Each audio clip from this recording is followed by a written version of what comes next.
আসসালামু আলাইকুম রহমতুল্লাহ। প্রিয় শিক্ষার্থীবৃন্দ, আশা করি তোমরা সকলেই ভালো আছো। আজকে আমরা বেফাকুল মাদ্রাসাল আরাবিয়ার তৃতীয় শ্রেণীর গণিতের অনুশীলনী 8-এর 7 নং প্রশ্ন নিয়ে আলোচনা করব। 7 নঙ্গে বলা আছে, ভগ্নাংশের তুলনা কথায় প্রকাশ করো। ভগ্নাংশের তুলনা কথায় প্রকাশ করো। ক নম্বরে, বন্ধুরা, তোমরা যদি গণিত বইয়ের সম্পূর্ণ বইয়ের সমাধান চাও তাহলে ডেসক্রিপশন বক্সের মধ্যে একটি লিঙ্ক দেয়া আছে, সেখান থেকে পুরো গণিত বইয়ের সমাধান শিট মানে নোট খাতা ডাউনলোড করে নিতে পারো। 6/1 ইজ লেস দেন 6/3। যাক, ওইটা আমি বললাম না, শুধু চিহ্নটা খেয়াল করি। ওই চিহ্নের নামটা কি সেটা আমরা উপরের ক্লাসে আস্তে জানবো।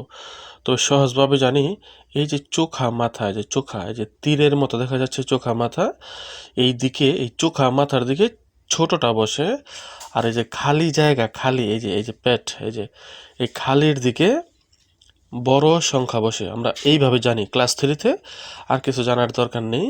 এই চোখা মাথার দিকে ছোটটা বসে আর খালি জায়গার দিকে বড়টা বসে, এটা আমরা জানি।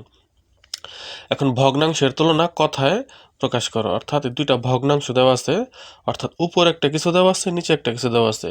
উপরেরটা বলে লব, নিচেরটাকে বলে হর। লব হর। তো লব হর জানারও আমাদের দরকার নেই, আমরা শুধু এই উপরের নিচে আপাতত এইভাবেই জানবো ক্লাস 3-তে। তো 6/1 আর 6/3 এটা দেওয়া আছে। এখন কোন ভগ্নাংশ বড় আর কোন ভগ্নাংশ ছোট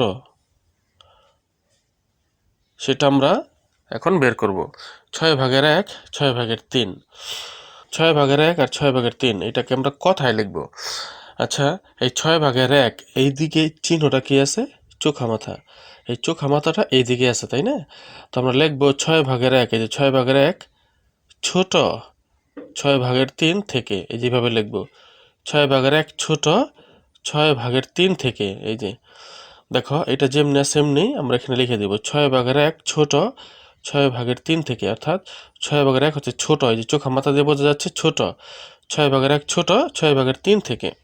খ নম্বরে, 9 আর নিচে 9 উপরে 7, নিচে 9 উপরে 6, এটা কি লিখবো? 9/7। 9/7 বড়, 9/7 বড় 9/6 থেকে। হ্যাঁ, এই যে চোখা মাথার দিকে হচ্ছে 9 আর 6, চোখা মাথার দিকে 9/6, তার মানে চোখা মাথার দিকে ছোটটা বসে, এই জন্য 9/6 ছোট। আর এই যে খালির দিকে বড়টা বসে, তার 9/7 বড়, এটা আমরা লিখে দিয়েছি। 9/7, 9/7 বড় 9/6 থেকে। 9/7 বড় 9/6 থেকে। গ নম্বর, 12/8 আর 12/5 এর মধ্যে বড় কোনটা? 12/8 এটা হচ্ছে বড়। কেন বড়? এই চিহ্নটা দেখো, খালির দিকে, এই যে খালির দিকে এই 12/8 বসা, আর চোখা মাথার দিকে 12/5 বসা। চোখা মাথার দিকে, এই চোখা মাথার দিকে যেটা বসে সেটা ছোট, তাহলে আমরা বলতে পারি 12/8 বড়। 12/8 বড় 12/5 থেকে। 12/8 বড় 12/5 থেকে। ঘ নম্বর, 15/5 15/7। এখন 15/5 এটা কি ছোট না?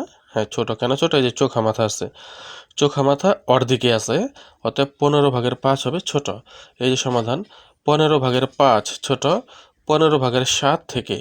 15/5 ছোট 15/7 থেকে।